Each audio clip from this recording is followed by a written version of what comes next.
disampaikan oleh Al-Mukarramah Ustazah Hajah Khadijah kepada Al-Mukarramah Ustazah Hajah Khadijah yang dipersilakan.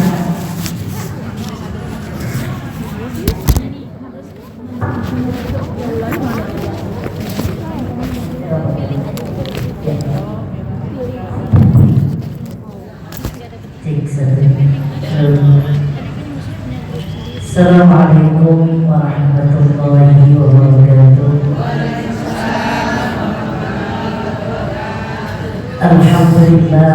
Alhamdulillahilladzi bi ni'matihi tatimmus shalihat.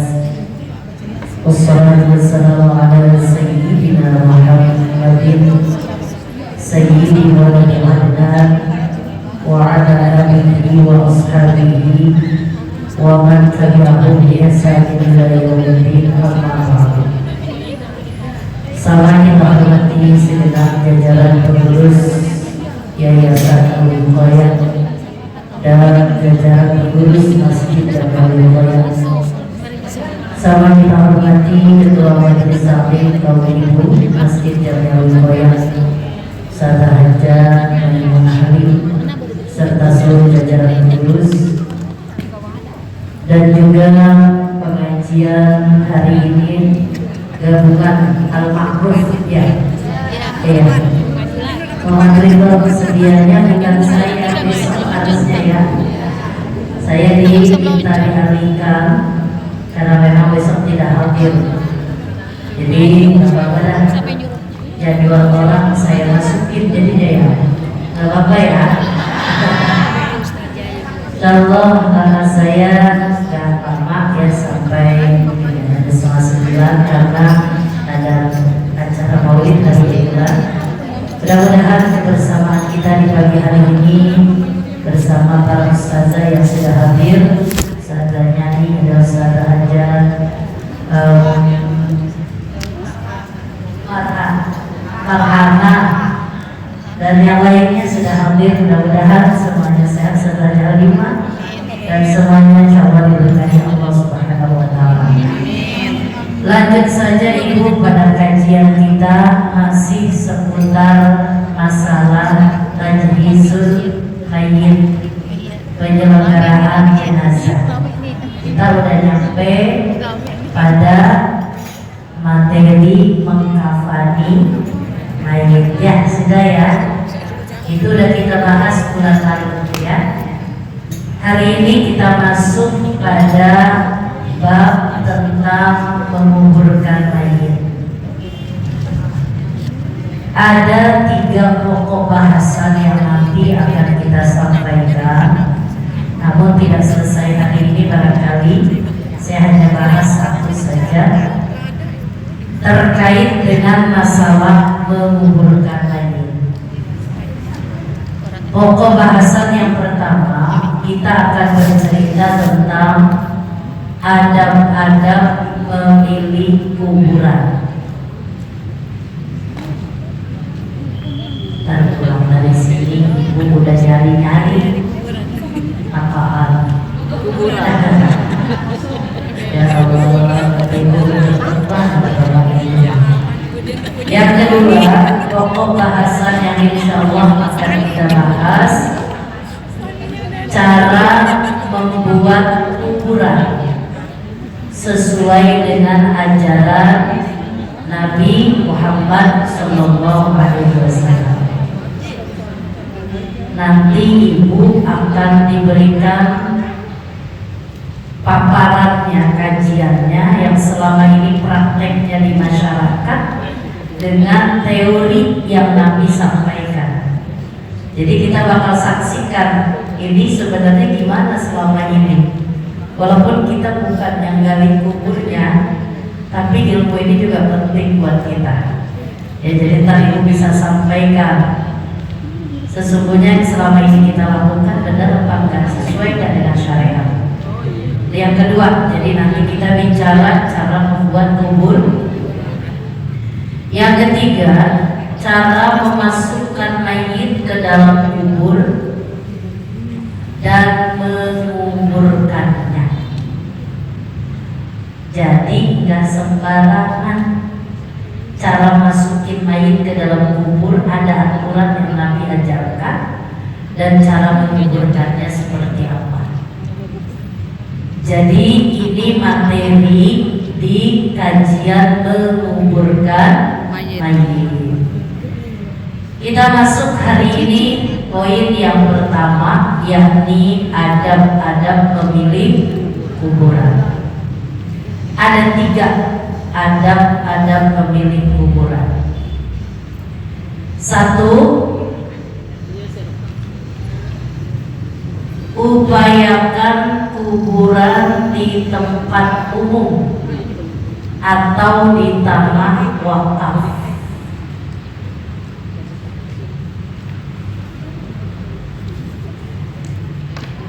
Jadi agama kita ngajarin kalau nguburin, upayain di tempat yang di situ banyak pemakaman yang lain, makam yang lain.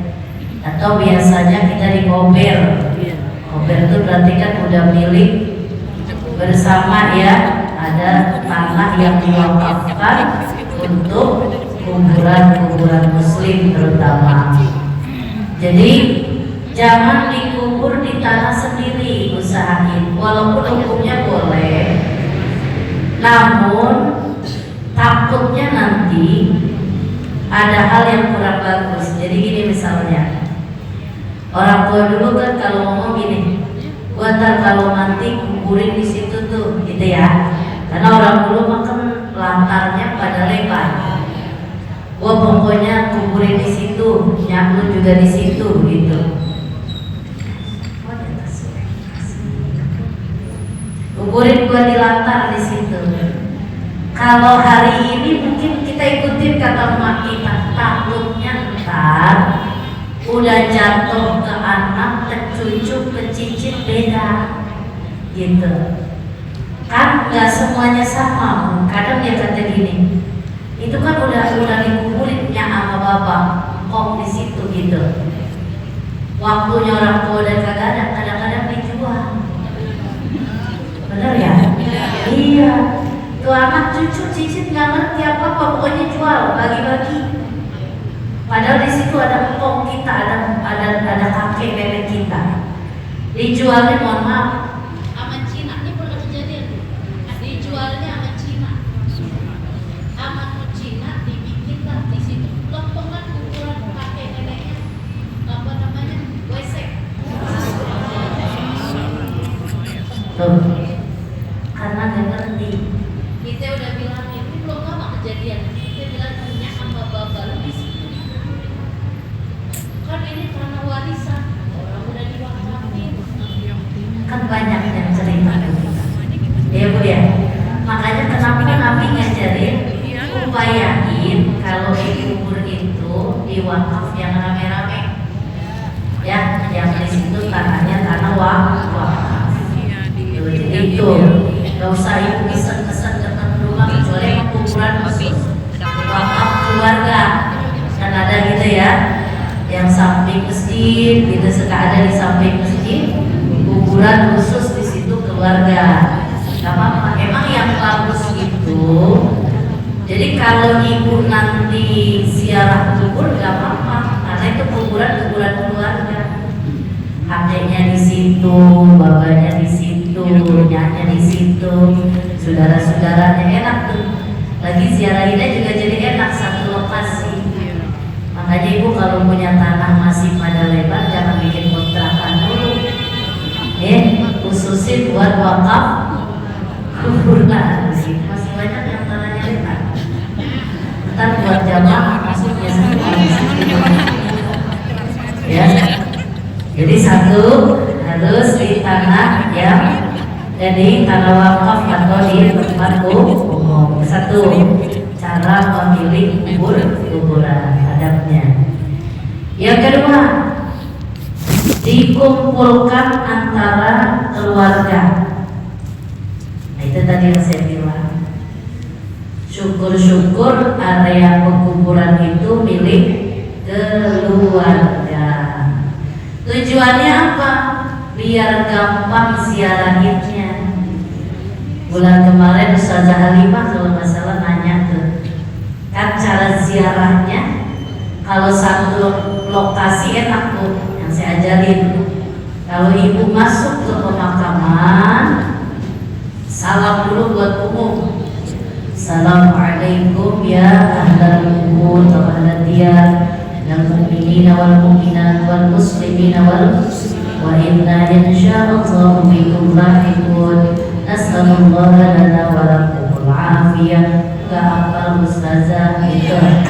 Ya udah, assalamualaikum ya ahlal kubur, gitu aja.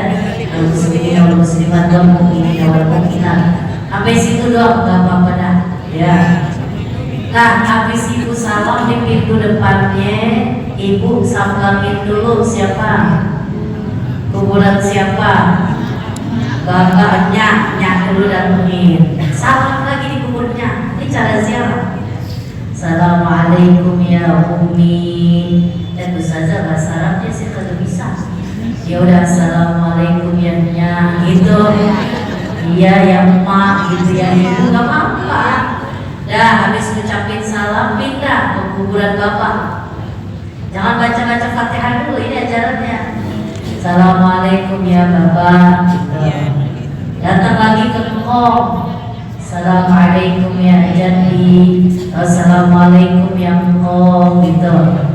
Engkong ngaji apa dari tersebut ya.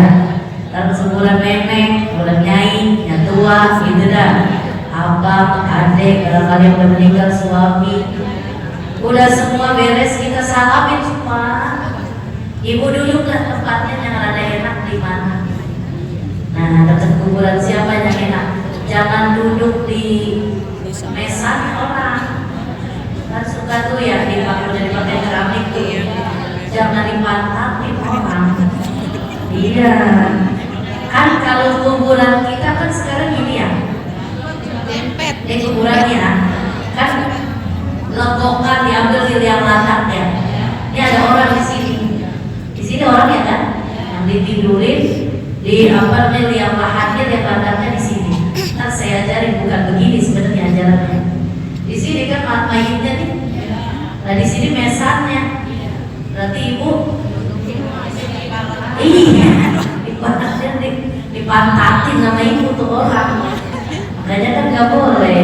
Cari tempat yang rada nyaman, ibu duduk di tanah, apa mau gelang tikar apa-apa, baca yasin. Kalau udah mepet-mepet ya ibu cari yang tempat gak apa-apa, jauhan juga.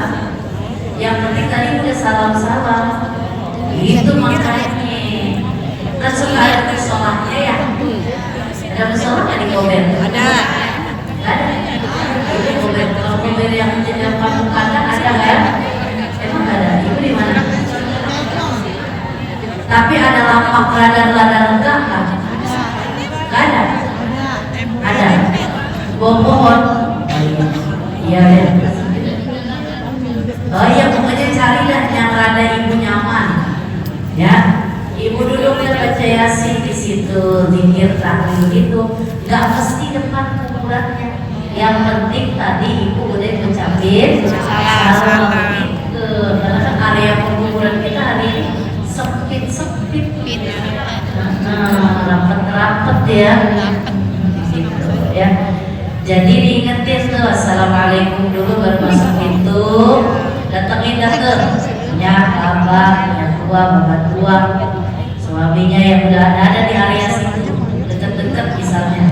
Kecuali yang satu di Kober Kampung Kandang, yang satu di Ciganjur, nah itu mah beda dan ceritanya ya.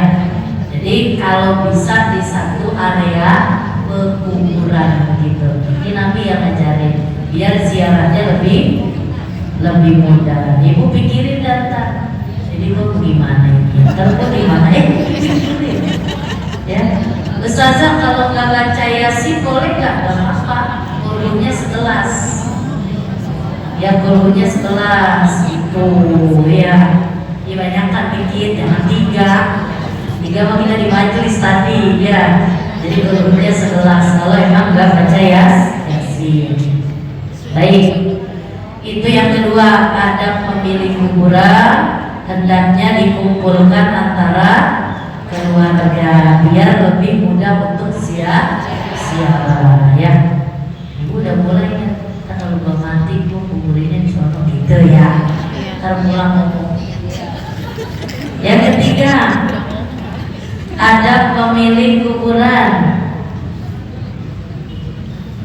hendaknya didekatkan dengan orang-orang muslim yang soleh.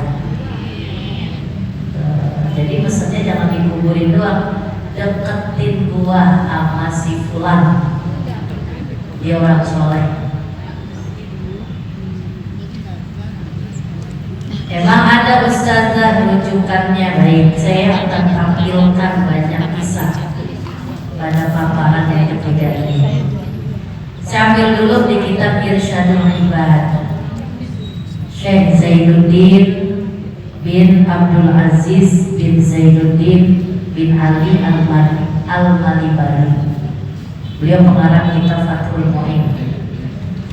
Kata beliau, dikisahkan ada orang soleh, dia punya anak meninggal dunia, umurnya baru 4 tahun. Saya pernah ceritanya. Terus 3 malam habis dikuburin, bapaknya nih yang orang soleh mimpiin anaknya yang umurnya 4 tahun, rambutnya udah berubah. Kan anak umur 4 tahun ubanan apa ikan? Gak aslinya. Tuh bocah ubanan, romannya kelihatan mukanya kusut banget. Bapaknya nanya, dalam mimpi, ma fa'alallahu bik, apa yang Allah perbuat kepadamu? Kata tuh anak, bapak sih nguburin saya sampingnya pemabuk. Saban hari setiap saat dia digebukin, saya kaget-kagetan. Iya, kena imbas dia. Ya kayak ibu dan ibu bertetangga samping rumah kita begitu. Orang yang asal berantem mati bini, masya Allah.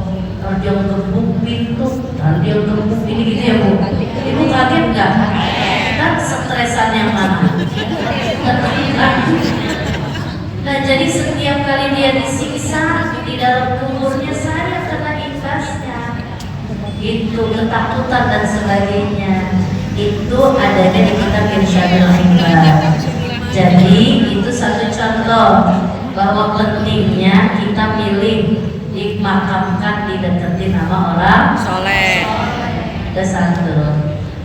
Kedua, kita buka kitab namanya Nurul Absar. Ada manaqibnya Sayyidina Abu Bakar As-Siddiq radhiyallahu anhu. Satu hari Sayyidina Abu Bakar As-Siddiq radhiyallahu anhu dalam kondisi sakit yang lumayan berparah. Dia bilang sama putrinya Aisyah radhiyallahu anha, wahai Aisyah, nanti kalau ayahmu meninggal dunia, ayah ini hidup bersama Rasulullah sallallahu alaihi wasallam. Ayah juga pengen dikuburin dekat dengan beliau. Ntar kalau udah rapi dimandiin, dikafanin, pas ayah nanti mau dikuburin, taruh jenazah ayah di depan pintu kamar Rasulullah SAW. Karena Rasulullah kan makamnya di kamarnya. Pintu kamar tertutup, jasad ayah taruh di depan pintu kamar Rasulullah SAW. Kalau tuh pintu kebuka, berarti ayah diizinin dimakamkan di samping Rasulullah SAW. Tapi kalau seandainya pintu kamarnya nggak kebuka, jasad ayah masih ada di situ, maka kuburin ayah di bakti. Itu pesan dari itu saya bilang. Begitu beliau meninggal, dimandiin, dikafanin, jenazahnya ditaruh di depan pintu Rasulullah SAW. Di situ udah ada kuburan Rasulullah. Akhirnya tiba-tiba pintu kamarnya terbuka. Langsung Sayyidina Abu Bakar As-Siddiq dimakamkan di samping Rasulullah, persis beliau punya kepala sejajar dengan pundak Rasulullah SAW. Kenapa alasannya Sayyidina Abu Bakar minta dimakamkan di samping Rasulullah? Apa beliau punya alasan? Ayah takut disoal sama munkar dan nakir. ayah gak kuat nantinya. Siksa kubur luar biasa, yang sekelas Sayyidina Abu Bakar As-Siddiq, yang hartanya seluruhnya dipakai buat perjuangan untuk Rasulullah. Jiwa dan raga bahkan nyawa sekalipun rela untuk perjuangan Rasulullah, yang begitu aja masih takut sama azab kubur. Biarin saya dideketin nama Rasulullah biar dapat imbas kebaikan demi kebaikan.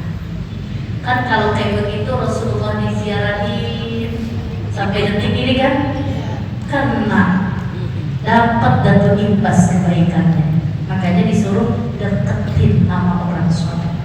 Tuh sekelas Sayyidina Abu Bakar aja begitu, masih pengen dideketin nama orang mulia. Baik, itu satu.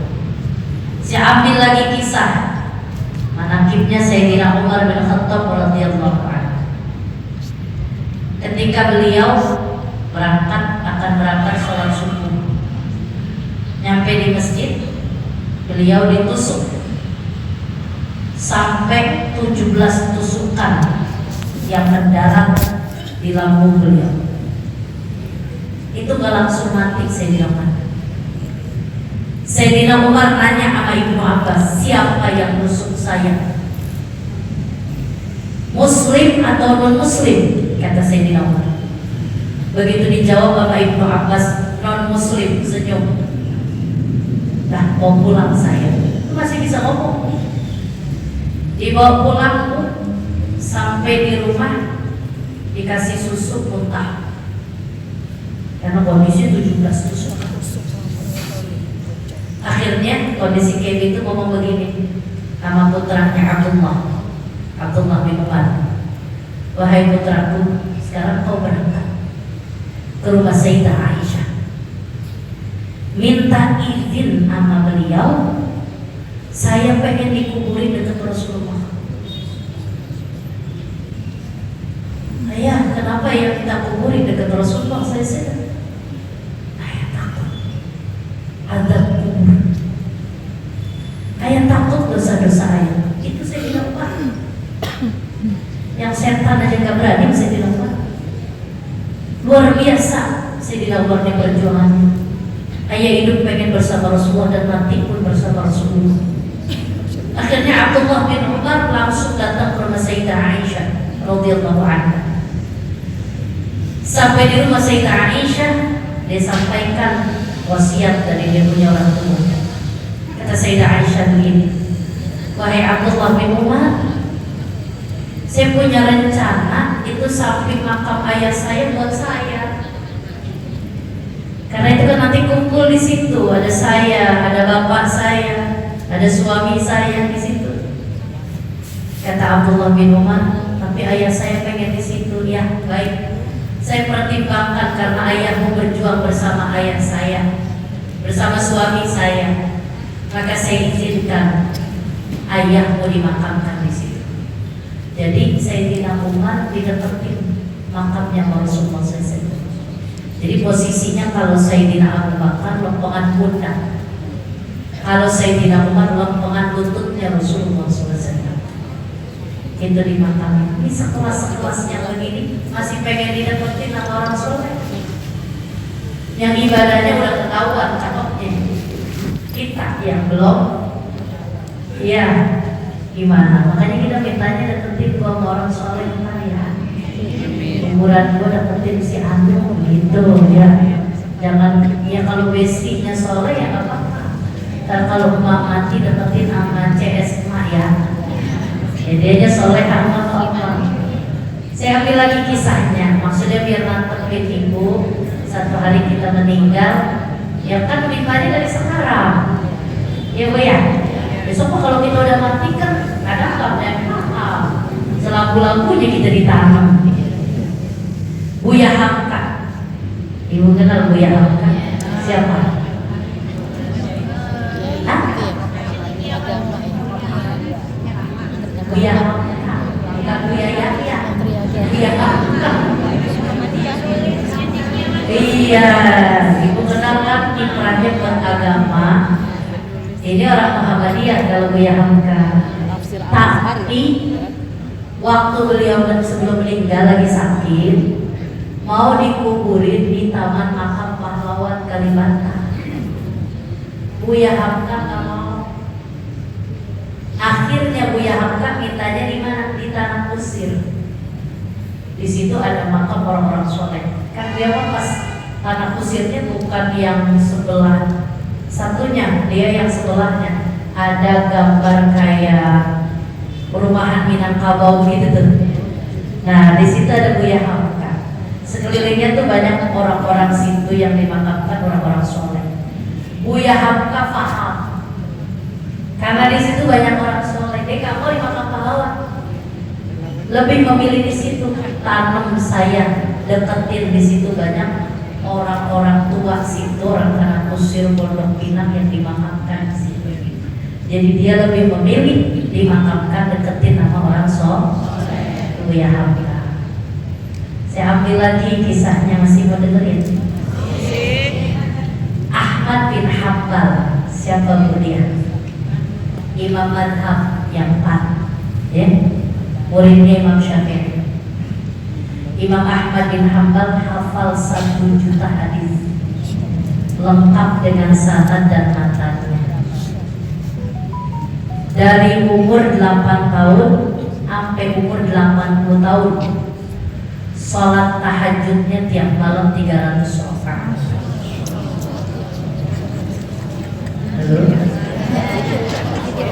Kita ada kita, dan kalau kita saya ibu ya ada nggak? 300 rakaat dari umur 8 tahun sampai 80 tahun.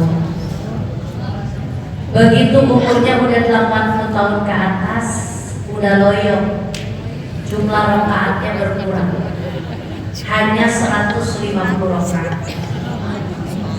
Masih hanya itu 150 rakaat dari 80 tahun ke atas.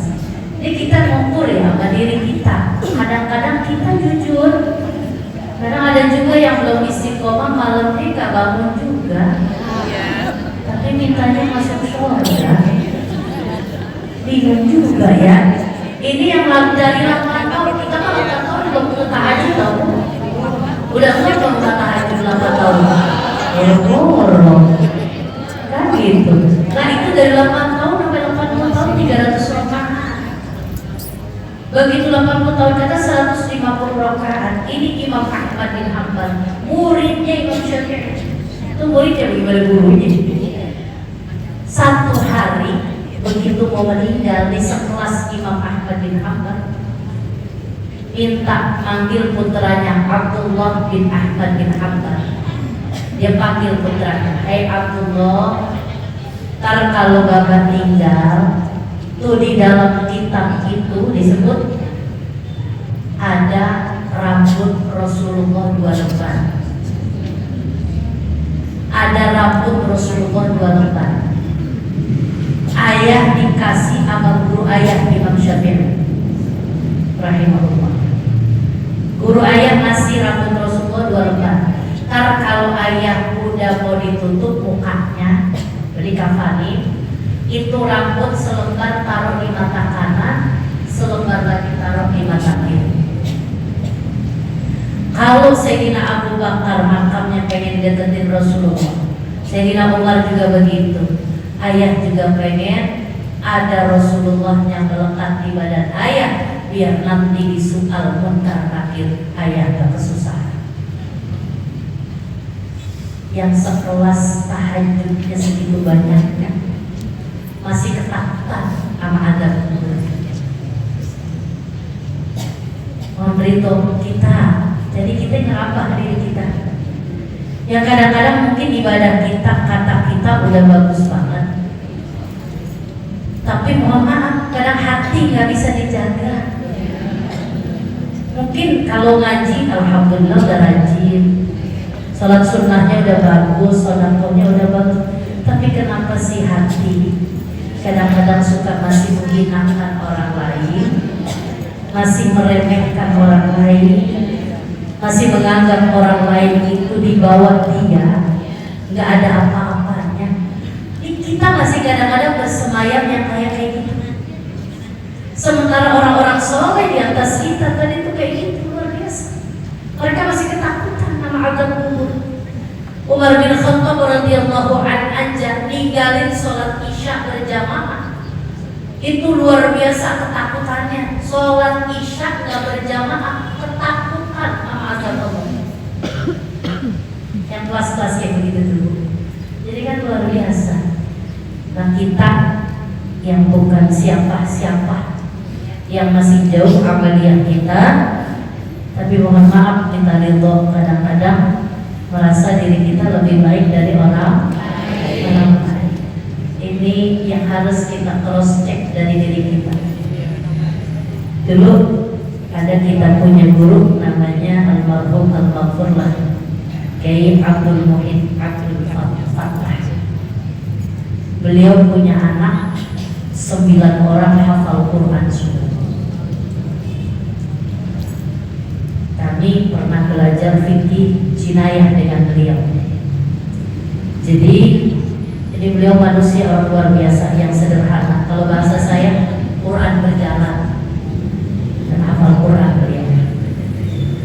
Waktu beliau wafat, itu beliau amaliyahnya sepanjang tahun 20 tahun udah ngalah muda ngedawamin puasa Daud 20 tahun puasa Daud.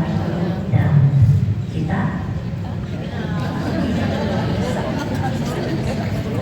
waktu beliau mau wafat, beliau pesan wasiat sama keluarganya, besok kalau meninggal minta dimakamin di Jepara.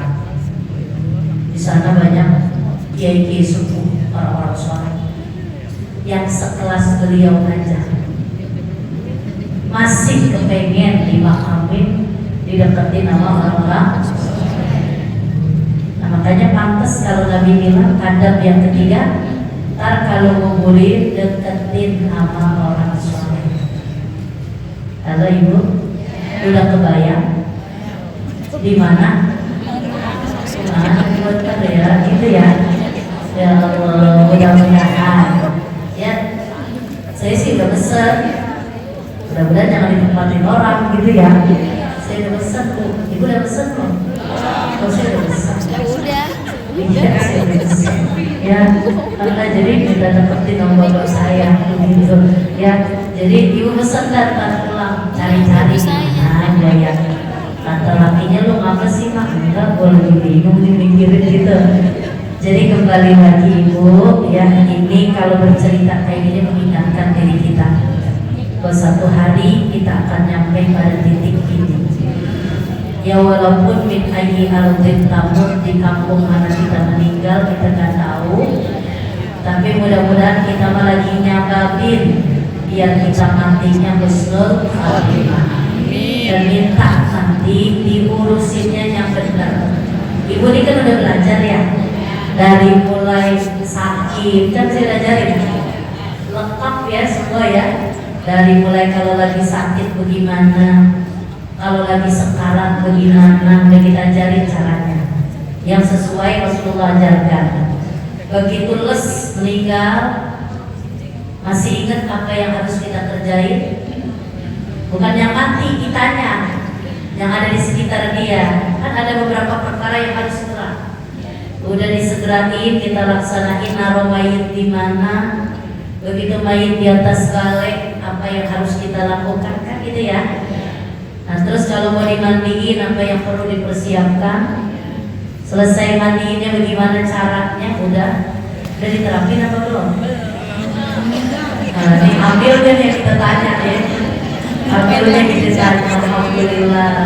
Makanya saya sering bilang sih kalau ngaji begini pengen ada ambil yang memang berkecimpung di kampung ini. Jadi kalau kan nanti ambilnya yang langsung bakal praktekin gitu. Tuh kalau dikerjain yang kemarin kita sampaikan, ambilnya dapat ganjaran gede, mayitnya juga dapat ganjaran gede.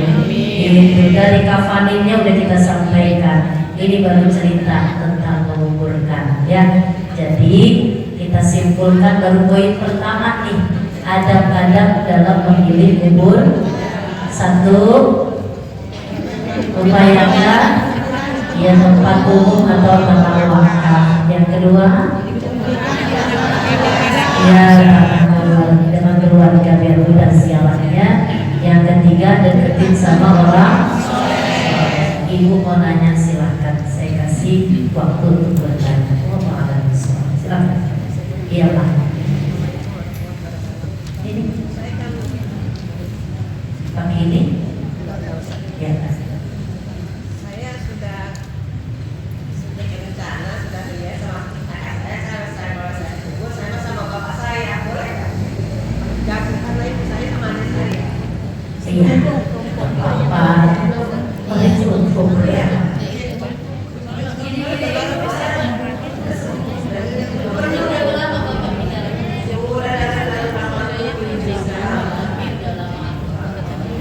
Ya kalau jasadnya udah nggak ada ya apa-apa. Nanti ditumpuknya begini maksudnya, itu tulang belulangnya didekati diangkat. Makanya nanti kalau saya cerita, Nanti saya cerita bikin lubang kubur yang benar. Jadi kalau misalnya di situ ada tulang belulang dari bapak kita, ntar bisa ditaruh di sekitar situ. Jadi sebenarnya nggak ditumpuk sih. Iya. Jadi ini Bu, tanah kuburan itu kan sesuai dengan struktur tanahnya. Ada yang gembos, ada yang bagus kering kan. Kalau kayak di Mekah itu 1 tahun itu udah habis. Ya kecuali orang-orang yang memang Allah kehendaki jasadnya untuk beda ya. Kayak Syekh Nawawi kan, waktu dulu jasadnya diangkat masih utuh, dimakamin di Maklak masih utuh. Jadi kalau Mekah setahun juga udah habis. Kalau tanahnya yang hampir dekat kali di bawah yang gembos itu bisa 15 tahun, 14 tahun, 15 tahun. Itu. Nah kalau masih utuh jasadnya masih ada, maksudnya jangan ditimbang, jangan ditumpuk. Kayak misalnya ibu lagi tiduran, ibu lagi tiduran nih di rumah, di atasnya ditimbang. Ibu mau gimana dah? Yang kita lalu ribuan-ribuan buah gitu. Jadi tergantung sumber tanahnya. Kalau kayak kami di sana di Pondok Pinang Tanah Kusir itu sekitar kata tukang galinya nih, kalau yang nggak bawah tanah dikekali banget Pak, bisa 9-10 tahun juga udah habis gitu. Jadi ya nggak masalah kalau jasadnya udah nggak ada utuh, maksudnya tinggal tulang belulangnya. Nanti tulang belulangnya dibungkus lagi ditaruh, tidak tertin situ. Itu maknanya tiba tuh gitu. Ukuran kita hari ini makan tepat. Ya, ini saya contohin di kuburan ini. Ini kan diambil tuh tanahnya buat naruh jasad. begini tuh ya. Apa liang lantak kan? Terus ininya kosong kan berarti? Kan dia ditutup pakai dinding arit gitu kan? Ini kosong kan? Pala mesannya di mana? Di atas sini. Padahal orangnya di dalam sini. Kan di sini nggak dipakai apa-apa. Harusnya bisa buat orang. Karena kita salah, liang landak tuh bukan begini. Liang landak bukan begini. Jadi liang landak tuh di sini sebenarnya, bukan yang mencorok ke dalam ya di bawah. Di sini digali. Sebab begini tuh di sini ya di sampingnya, di samping dinding tanah. Sebab kita di kuburan kan hidup lagi. Kita duduk. Coba dah ibu kalau duduk di sini bagaimana? Nggak utang. Ya Mbak Ibu duduk nih, yang lama tuh kecil, ukuran kita tiduran, ya kan? Sekarang Ibu suruh duduk di sini bagaimana? Bisa. Gak bisa. Lah Ustazah emang kita kayak hidup lagi ntar. Kan hidup lagi, Ibu didudukin ntar sama malaikat trauma. Ibu didudukin lagi ntar sama malaikat trauma. Kita didudukin. Riwayat bilang ruh kita nyampe dijadiin satu sampai pinggang. Satu riwayat bilang dari ujung rambut sampai ujung kaki ruh kita dijadiin satu lagi. Kita hidup lagi. Lah kalau duduknya di sini bagaimana? Gak bisa duduk kan? disampaikan sama tukang gali kubur, kan kita bakal tahu-tahunya. Benar ya Bu? Ini yang salah. Jadi dibikinnya di sini. Ada di sini tertutup bibir alinya begitu lebih gede, kan? Nah, nanti di sini pala lisannya kan pas lombangan pala. Kan kalau ini kita di sini, pala lisannya di sini ya? Iya. Berarti bukan lombangan kitanya kan? Di sini kosong, sayang-sayang kan? Gitu. Nanti kita bicara ya tentang cara membuat ini. Namanya bapak-bapak ini ngaji ya. Ya. Saya ngajarin yang bapak. Gitu ya Bu ya. Ya, Bu Haji dari Aceh. Sama udah kejawab. Terima kasih Ibu Ustazah. Seandainya tanah pemakaman itu dengan keluarga, tapi mungkin sedikit agak luas sampai 500 meter gitu. Kan berarti banyak ya keluarga di situ. Karena saya dari Aceh pasti keluarganya satu tempat. Nah, kemudian bagaimana Bu Ustazah seandainya kita assalamualaikum ya Abdul si Bapak atau Ibu, ini sementara rame begitu bagaimana? Ya, baik. Terima kasih. Assalamualaikum warahmatullahi wabarakatuh. Iya. Iya, baik. Waalaikumsalam warahmatullahi wabarakatuh. Kalau keluarga, semua keluarga kita. Kalau Betawi ada encang-enci gitu ya. Ada Pak D, Bu D, Pak Le, Bu Le gitu ya. Pokoknya saudara ipar yang inti aja. Yang kita datengin yang inti. Yang kalau ibu satu-satu kan lama. Ada berapa di situ 100 kubur atau ribet ya. Ibu datengin yang ayah, ibu yang inti keluarga kita aja. Kan tadi di depan udah assalamualaikum ya ahlal kubur. Berarti kan untuk mereka semua. Nah kalau keluarga inti yang kita datengin adalah bapak, ibu, suami, gitu kan, anak, mama menantu, kakak, adik, itu aja. Itu aja ya. Yang lainnya kan ntar doanya kita jamak ya. Allahumma ighfir lahum warhamhum, gitu kan. Mereka kena semua kebahagiaan semua. Ya. Baik Ibu, tidak ada satu lagi nah kalau ada yang mau nanya. Mana dia orangnya? Oh iya. Assalamualaikum. Waalaikumsalam. Saya mau tanya saja, kan saya cerita ke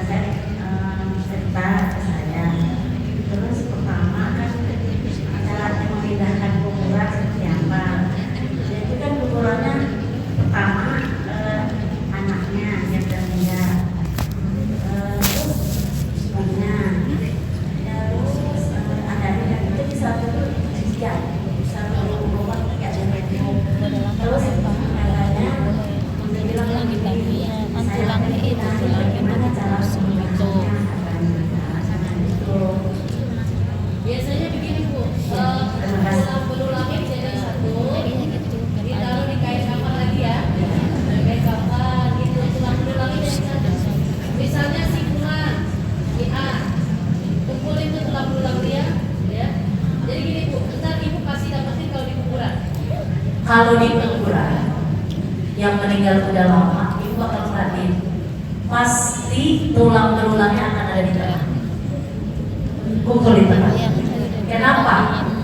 Karena nanti di kuburan siapapun dia, entah dia muslim atau non muslim, orang beriman atau nggak beriman, orang yang soleh atau nggak soleh, itu bakal kehimpit sama tanah kuburan.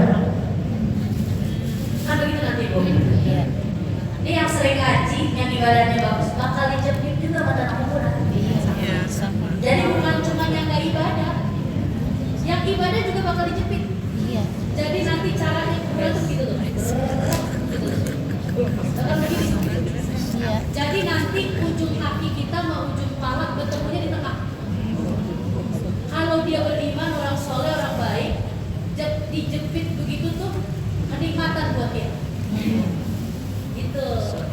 Tapi kalau orang yang memang orang yang bukan soleh, dijepit itu kesakitan. Makanya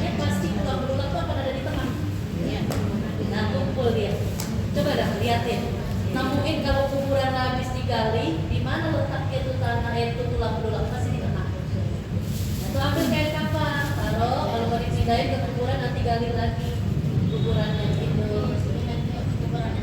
Boleh, gak apa-apa, tapi gak makan tempat juga kan kalau udah dipindahin mah ya. Kan kecil tinggal tulang Kecil paling segini. gitu ya. Jadi ntar taruh aja di kain kafan gitu. Emang zohirnya udah tinggal kain dan tinggal tulang belum. Tapi sebenarnya hidup lagi. Segini ya, paling segini ya. Hidup lagi kayak manusia. Lihatan mata kita kayak tinggal tuh gitu ya. Jadi taruhnya di kain kafan gitu ya. Nanti insya Allah lebih lanjut kita cerita karena udah cerita kuburan nih. Ya. Pindah ke Cilandak. Nanti jual. Saya kan anak-anak kalau ibu nggak ada Benar-benar kelihatan pokoknya mas. ibu bisa jadi satu ke kuburan bapak. Kayak ibu saya punya. Meninggal pernah lama. Ya tadi gitu lihat tangan kuburannya ya. Itu namanya sehidup. Iya. Malu baru datang gitu ya. Iya, sebenarnya ya nggak mesti kayak gitu juga, gitu kan. Pokoknya tadi kan saya bilang, oh iya, deketin aja sama orang soleh itu yang paling tepat jawabannya sebenarnya. Ya, yang kalau suami kita soleh ya masalah. Iya, tapi kalau masih ada jasa